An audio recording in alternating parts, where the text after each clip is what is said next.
Plusieurs disciplines sont représentées, entre autres la physique-chimie, la science et vie de la Terre, la technologie ou bien les mathématiques. En tout, ce sont 11 projets sur lesquels ces collégiens et lycéens ont travaillé depuis le début de l'année pour promouvoir ainsi la science sur le territoire. Exemple, ces lunettes anti-somnolence au volant. Si le conducteur est endormi, les lunettes il doit être comme ça. Et si le conducteur il est réveillé, les lunettes doivent être comme ça. Comme ça.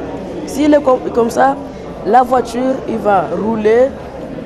Et si les lunettes sont comme ça, la voiture doit s'arrêter.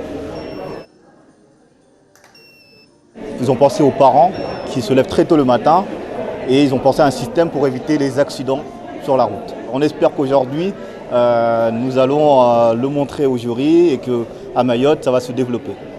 Chaque équipe fait preuve d'imagination et surtout d'ingéniosité.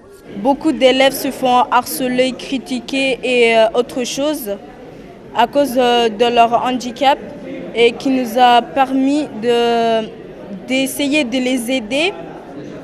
Pour fabriquer tout ça, on a besoin du PLA. Le PLA, c'est de l'acide polylactique et c'est naturel.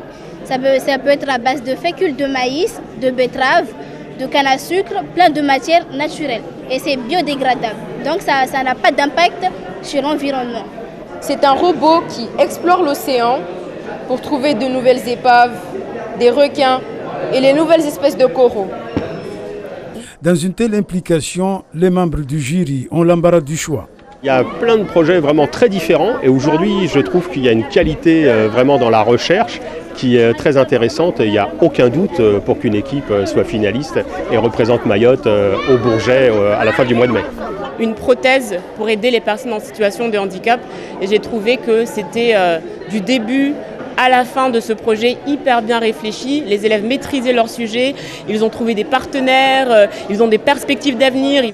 Dans une ferveur à la mesure du travail effectué, cette finale académique permet incontestablement de détecter les pépites du monde scientifique et technologique de demain. Suspendu les 2 dernières années à cause de la crise sanitaire, Mayotte avait déjà conquis le public national lors de la dernière édition. Le collège de Ouangani avait obtenu la première place dans le concours organisé alors à Paris.